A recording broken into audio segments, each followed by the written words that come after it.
Assalamualaikum warahmatullahi wabarakatuh. Bersama kami kembali lagi Bawaslu Kabupaten Bondowoso melakukan ngabuburit pengawasan. Kali ini saya selaku host staf Bawaslu Bondowoso Divisi Pencegahan Parmas Humas hadir bersama kami Koordif Pencegahan Parmas dan Humas Bapak Solihul Huda. Selamat siang Bapak. Ya, selamat siang, Mas. Kali ini kita akan membahas berkaitan dengan Mutarlih. Di Bondowoso sudah dianggap usai dalam melaksanakan pemilu kada. Saya pikir sukses Bapak. Namun ada beberapa yang perlu kita sampaikan pada publik berkaitan dengan bagaimana sih cara ampuh yang dilakukan oleh Bawaslu berkaitan dengan penyusunan daftar pemilih di Bondowoso sendiri. Mungkin Pak Huda bisa menyampaikan pada masyarakat Bondowoso proses penyusunan Mutarlih ini bagaimana? Kok Bawaslu ini sangat ampuh dalam melaksanakan pengawasan yang dilakukan oleh Bawaslu, tidak ada TR satupun. Apa alat yang dilakukan oleh Bawaslu sendiri? Gitu. Baik. Mungkin bisa disampaikan oleh Pak Huda kepada masyarakat Bondowoso agar supaya masyarakat tahu semua, Pak. Baik, terima kasih Mas. Assalamualaikum warahmatullahi wabarakatuh. Waalaikumsalam warahmatullahi wabarakatuh. Para sahabat pengawasan dimanapun berada, saya ucapkan selamat menempuh ibadah puasa. Mudah-mudahan ibadah puasa kita semua diterima oleh Allah sebagai amal yang ganjarannya itu langsung diberikan oleh Allah Subhanahu wa taala. Jadi yang pertama pada kali ini saya sebelum kemudian membahas Mutarlih, saya ingin mengucapkan selamat kepada Bupati terpilih yaitu Kiai Haji Abdul Hamid Wahid dan Kiai Haji As'ad Yahya Syafi'i yang sudah menjalankan amanah sebagai Bupati Kabupaten Bondowoso periode 2024-2030. Perlu diketahui sahabat pengawas semua, pada pemilu kemarin itu 27 November 2024 Kabupaten Bondowoso itu di daftar pemilih tetap itu ada 601.133 Mas. Yeah. Nah ini kalau kemudian dibagi laki-laki dan perempuan itu laki-lakinya itu lebih sedikit. Ternyata kebanyakan yang perempuan. Jadi ada terpaut itu 19.409 itu lebih banyak perempuannya di Kabupaten Bondowoso yang terdata menjadi daftar pemilih tetap Mas. Jadi daftar pemilih tetap dari 601.133 ini yang kemudian hadir di TPS berdasarkan rekapitulasi hasil oleh KPU Kabupaten Bondowoso itu sebanyak 334.069. Nah itu 324.118 itu suara sah dan ada 9.951 itu suara tidak sah. Jadi yang hadir itu ada suara sah ditambah suara tidak sah, kan begitu ya. Itu yang hadir di TPS. Ini kalau kemudian dihitung partisipasi masyarakatnya ada 74,7% yang hadir.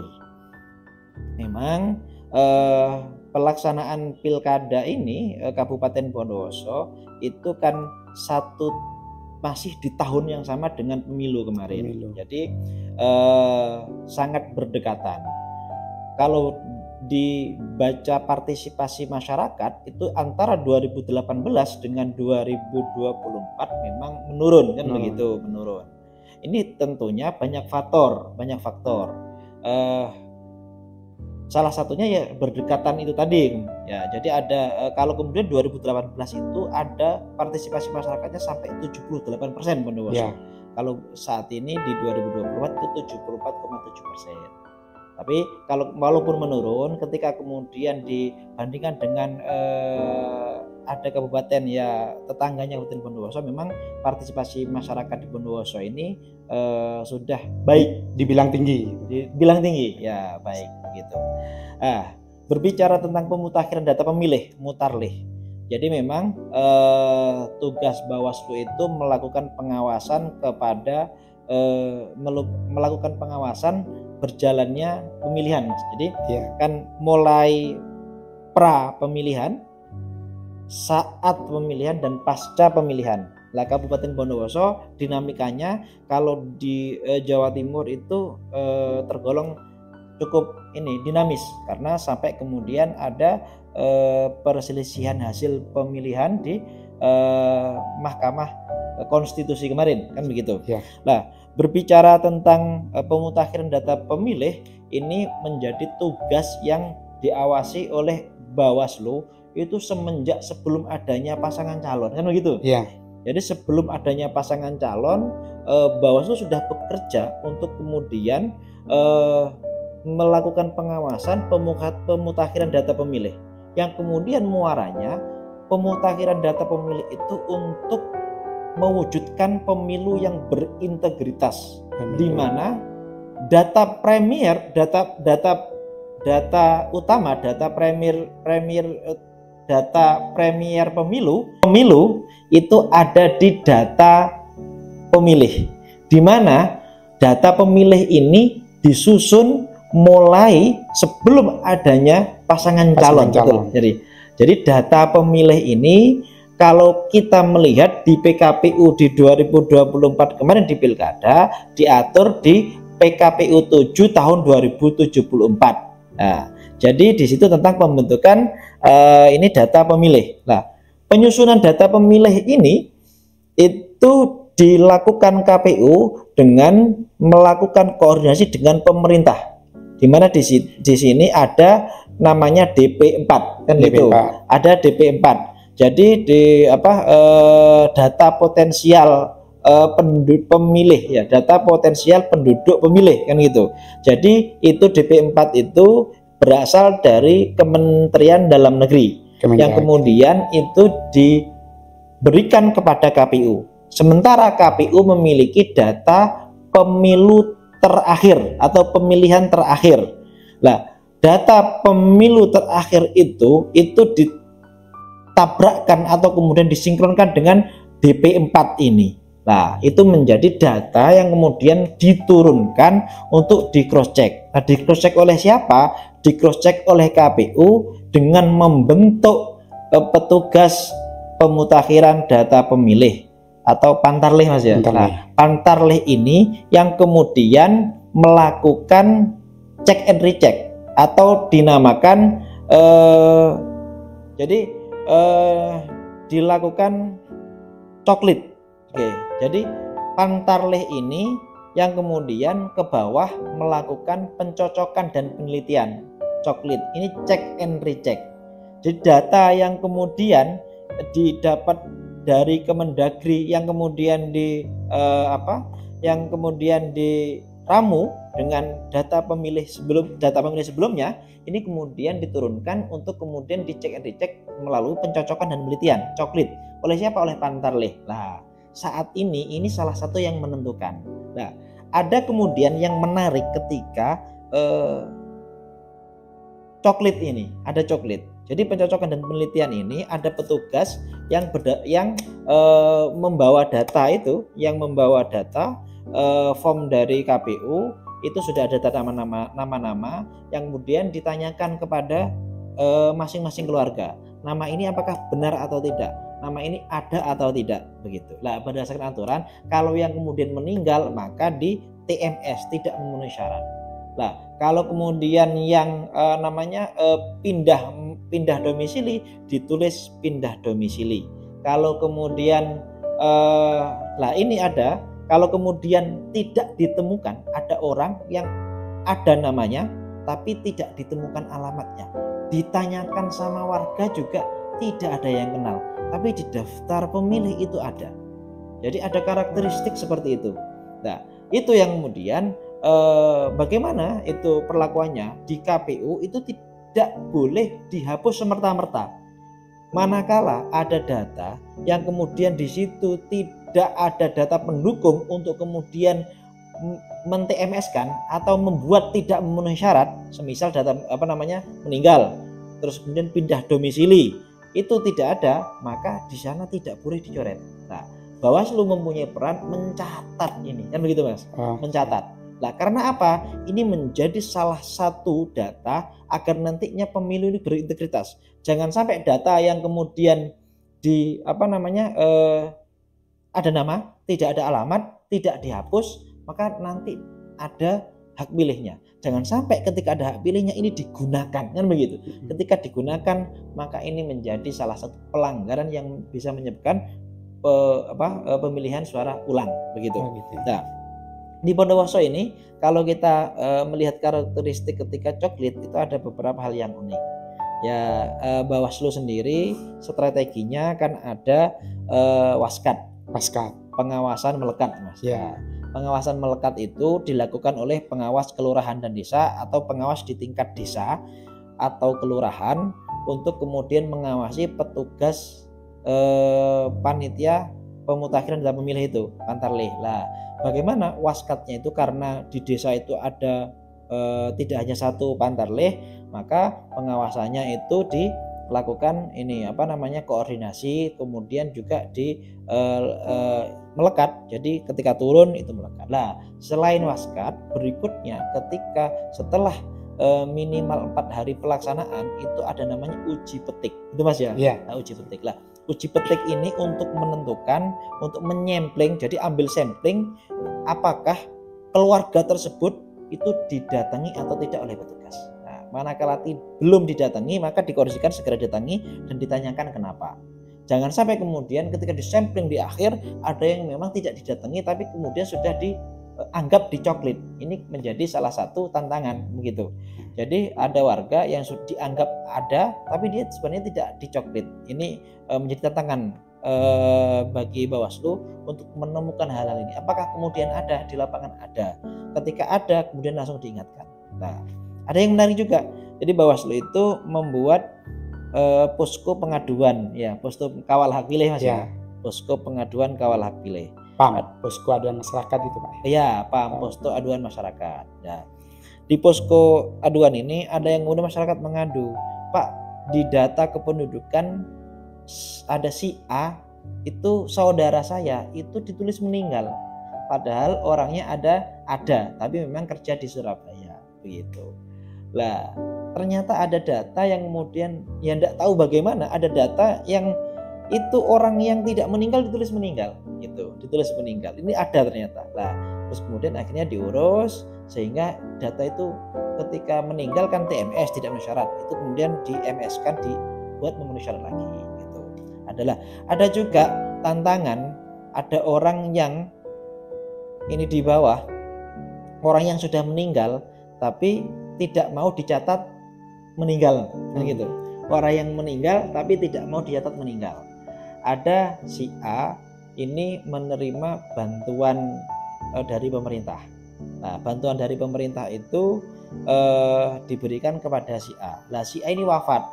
Ketika si A meninggal, itu keluarganya yang ditinggal itu tidak mau melaporkan bahwa si A ini meninggal.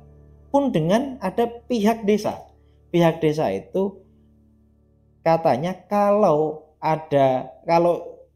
warga yang meninggal ini dianggap meninggal, dicoret meninggal, maka keluarganya tidak bisa menerima manfaat. Nah, itu. Lah, ada yang kemudian seperti ini kejadian, akhirnya berkoordinasi. Ya, bagaimanapun ini harus tidak memenuhi syarat, karena ini menjadi ancaman bahwa pemilu bisa tidak berintegritas, kan begitu, Mas. Itu. Jadi ada hal-hal seperti itu ketika pemutakhiran data pemilih itu, Mas, kemarin itu. Jadi lah itu kita kemudian catatkan oleh Bawaslu. Jadi kemudian data itu dirangkum. Nah, Bawaslu merangkum dengan alat kerja pengawasan yang kemudian di situ setiap alat kerja pengawasan ada peraturan dari Bawaslu. Begitu ada peraturan KPU, PKPU disusul dengan peraturan Bawaslu, yang di situ ada alat kerja pengawasannya. Pun dengan ketika pemutakhiran data pemilih pada saat pencocokan dan penelitian, ada kemudian alat kerja pengawasan yang diatur oleh Perbawaslu, gitu Mas ya. Ya itu barusan Pak Huda menyampaikan dalam penyusunan daftar pemilih ini sangat dinamis. Tentunya ada beberapa hal dan tantangan yang dilakukan oleh Bawaslu. Namun yang saya melihat dan menarik kesimpulan, tantangan yang sangat urgen itu satu desa bisa mengawasi berapa pantarlih. Ini sangat luar biasa Bawaslu. Hal-hal yang seperti ini kalau menurut Pak Huda sendiri berkaitan dengan satu orang pengawas mengawasi beberapa orang pantarlih, itu bagaimana sih Pak? Ya. Jadi kan satu desa itu kan ada satu pengawas. Ya. Di bawah pantarlih itu ada banyak pantarlih, ada yang 5, ada yang 10. Ini apa yang kemudian bisa menarik semua data itu untuk dijadikan pemilu yang berintegritas itu Pak, atau pemilihan yang berintegritas? Ya. Jadi ketika melihat kondisi coklit itu memang idealnya satu pantarlih diawasi oleh satu orang pengawas, begitu idealnya. Tapi berdasarkan ini desain dari Bawaslu RI bahwa masih ada hanya PKD, pengawas kelurahan dan desa. Nah, walaupun satu orang mengawasi beberapa orang, ini tidak menyurutkan kualitas pengawasan. Jadi sebenarnya ketika berbicara kuota lebih baik memang satu pantarlih satu. Tapi memang kondisinya seperti ini. Oke.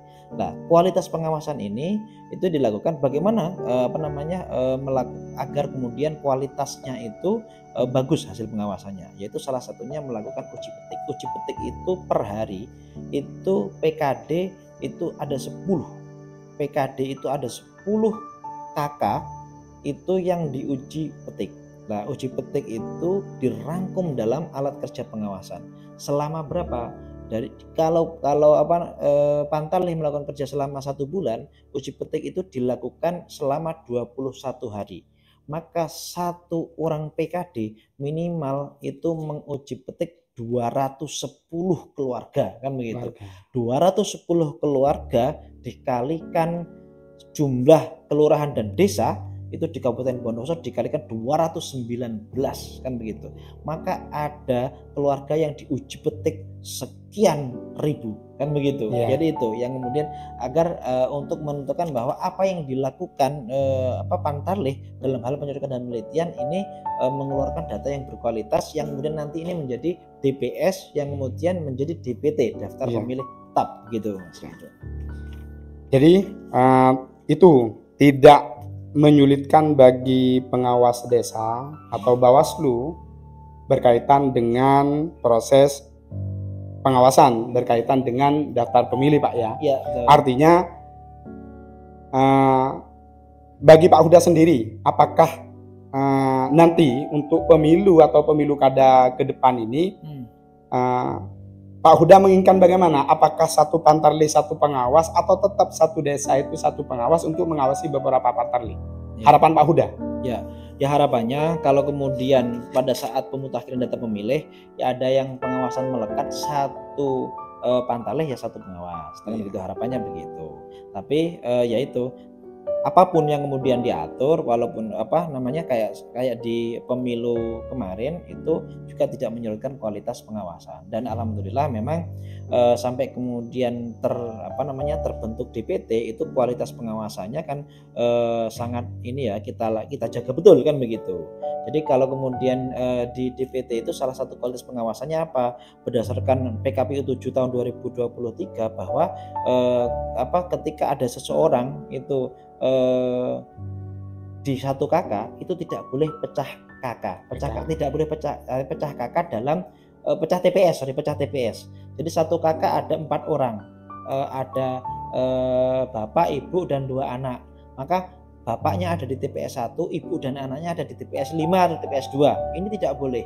Maka tugasnya kita adalah jangan sampai kemudian ada warga yang kemudian pecah KK ini. Nah, ini menjadi salah satu kerja-kerja pengawasan sehingga kita melakukan waskat juga berdasarkan data yang kemudian kita catat, yang kemudian nanti kita laporkan di rapat pleno yang dilakukan oleh KPU kan begitu. Ya. Jadi pun dengan ini aturan-aturan, kalau kemudian ada orang yang dalam satu kakak tidak boleh pecah kakak, terus kemudian ada yang kemudian sudah ini cerai, tapi kemudian dia belum secara negara, artinya masih ada dalam satu kakak, ini juga tidak boleh, Mas. Jadi boleh. Ini harus dalam satu TPS. Walaupun ada orangnya pulang ke rumah, loh saya kok masih terdata di sini, ya karena data kependudukannya di sini, begitulah. Dalam hal pemutakhiran data pemilih, selain kemudian melakukan pengawasan, juga penting kiranya mengedukasi masyarakat agar juga turut serta, Mas.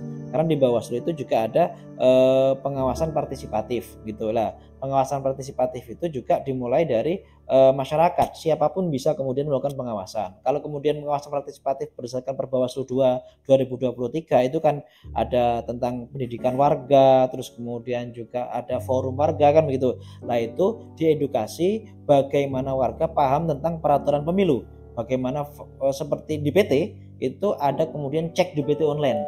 Jadi pastikan warga yang kemudian memiliki NIK itu bisa mengecek diri sendiri nanti mencoblos di mana, itu sudah ada sekarang.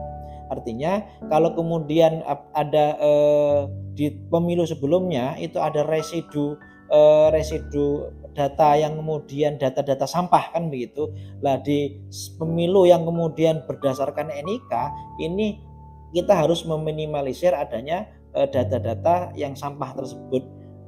Ada kemudian satu orang memiliki 2 KTP, itu di pemilu sebelumnya ada, kan itu ada. Lah di pemilu yang kemarin itu diminimalisir betul, jangan sampai ada satu orang memiliki 2 KTP. Jadi KTP yang digunakan adalah KTP elektronik. Manakala ada orang memiliki 2 KTP, kita lihat KTP-nya yang elektronik yang mana. Kadang KTP-nya yang satu itu KTP lama sudah. Dicek NIK-nya tidak bisa. Maka yang digunakan adalah KTP elektronik. Ada juga masyarakat yang belum memiliki KTP elektronik, Mas. Ternyata masih ada kan gitu. Masyarakat yang belum memiliki KTP elektronik, KTP-nya KTP lama. Ketika KTP lama, NIK-nya tidak terdata. Atau bisa jadi NIK-nya dipakai orang lain, bisa jadi. Jadi maka ini ketika didata berbenturan dengan orang lain, bahkan ada yang berbenturan dengan Kalimantan, ada kan begitu. Ternyata NIK-nya sama dengan Kalimantan. Nah ini setelah di cross check, orang tersebut belum melakukan perekaman ektp gitu. Ini menjadi tantangan dalam hal untuk pemurnian data milih tadi, Mas. Gitu. Ya, ada yang menarik juga tadi, Pak. Ada warga yang itu masih ada dan kerja ke Surabaya. Namun ketika dicek oleh Pantarlih, yang bersangkutan dianggap meninggal. Apa langkah yang dilakukan oleh Bawaslu waktu itu berkaitan dengan hal tersebut yang dilakukan oleh Bawaslu Kabupaten Bondowoso beserta jajaran? Ya, tentunya dalam prosedur pengawasan kita melakukan pencatatan di alat kerja pengawasan. Berikutnya kita menyampaikan kepada KPU, dalam hal ini jajaran sampai kemudian di bawahnya, untuk kemudian diperbaiki gitu. Jadi di situ ada kemudian namanya sarper, Mas, kan itu saran perbaikan. Ada kemudian kita sarper itu ada sarper lisan, ada sarper secara tersurat gitu. Kalau tersirat itu secara lisan itu ketika ada di lapangan itu ditemukan, maka ada kemudian saran perbaikan secara lisan kepada siapa? PKD kepada Pantarlih kan begitu. Lah, walaupun lisan tapi dalam kerja pengawasan itu kita harus merekodnya dalam alat kerja pengawasan, bahwa ditulis di alat kerja pengawasan ada ditemukan data seperti itu, maka kemudian sudah disarankan saran perbaikan lisan kepada Pantarlih dan sudah diperbaiki, maka ditulis di alat kerja pengawasan untuk kemudian diupload di rumah data Bawaslu Jawa Timur gitu. Itu yang kemudian dilakukan oleh Bawaslu ya, sampai ke bawah gitu. Itu. Berarti selama ini nggak ada yang ini ya, yang tantangan yang berat bagi Bawaslu dalam proses pengawasan mutarlih ini, Pak? Jadi kalau proses tantangan mutarlih yaitu ada sebenarnya kalau kemudian ngomong mutarlih itu Bawaslu itu ada input data dari Kemendagri. Tapi saat ini kan input data dari Kemendagri itu oleh KPU kan begitu. Ya, data saja begitu. Data itu bagaimana kemudian Bawaslu juga bisa mengakses. Tapi saat ini kan yang mengakses adalah KPU saja. Tapi itu menjadi tantangan Bawaslu bagaimana kerja-kerja pengawasan walaupun kemudian tidak kemudian dikasih data oleh Kemendagri, oleh kemudian KPU tidak ngasih data, tapi bagaimana kerja-kerja pengawasan itu bisa maksimal kan gitu dan bisa dilakukan. Apa harapan Pak Huda untuk pemilu dan pilkada yang akan datang agar supaya proses pemilu ini tetap berintegritas, Pak? Ya. Jadi yang pertama bagaimana adanya dukungan itu dari mana? Dukungan itu dari baik dari pemerintah itu tentang apa? Tentang segala fasilitasnya gitu. Ya jadi ada beberapa dukungan. Yang pertama itu dukungan dari pemerintah pusat tentunya tentang ini tentang personil. Kalau kemudian Pantarlih tadi bagaimana kemudian personilnya ditambah setiap Pantarlih ada satu pengawas. Terus kemudian tentang dukungan apa? Dukungan masyarakat. Dukungan masyarakat itu tentang pengawas partisipatif. Jadi pengawasan partisipatif itu berdasarkan Perbawaslu 2023 itu Bawaslu bisa membentuk itu pengawas partisipatif dari unsur masyarakat untuk kemudian diedukasi agar paham tentang pemilu gitu. Lah Bawaslu Kabupaten Bondowoso misalnya melakukan kerjasama dengan Dinas Pendidikan cabang Dinas Pendidikan untuk kemudian mengedukasi pemilih pemula yaitu tataran SMA dan SMK agar paham tentang memilih kan begitu, generasi milenial, generasi Gen Z. Lah ini untuk kemudian peduli gitu tentang tidak hanya kemudian memilih tapi peduli mengawasi. Terus kemudian tentang Karang Taruna, Mas. Jadi Bawaslu Jawa Timur itu di pencegahan dan Parmas itu mengedukasi Karang Taruna untuk menjadi pengawas partisipatif. Mereka dilatih menjadi TOT, Training of Trainer, menjadi trainer agar bisa kemudian menggetok tularkan kepada masyarakat atau anggota Karang Tarunanya tentang pengawasan pemilihan itu seperti apa, pengawasan pemilu itu seperti apa, sehingga mereka bisa berpartisipasi mengawasi. Jadi bisa menjadi pengawas partisipatif begitu. Berarti selama ini proses pengawasan partisipatif berarti sukses, Pak, karena pada pilkada yang kemarin itu daripada kabupaten sebelah itu kita 74,7. Artinya partisipasi masyarakat itu sangat tinggi, Pak, ya. Oh iya. Jadi kalau partisipasi masyarakat itu kalau di KPU itu bagaimana orang datang, kalau di Bawaslu bagaimana orang turut serta mengawasi. Jadi turut serta mengawasi itu menginput data, menginformasikan kepada Bawaslu manakala ada dugaan pelanggaran, manakala ada sesuatu yang salah, maka kemudian itu ditindaklanjuti oleh Bawaslu sehingga kemudian pemilunya berintegritas. Nah, salah satunya adalah terjadinya pemungutan suara ulang. Itu kan kemudian juga masukan masyarakat bahwa di situ ada kemudian pelanggaran.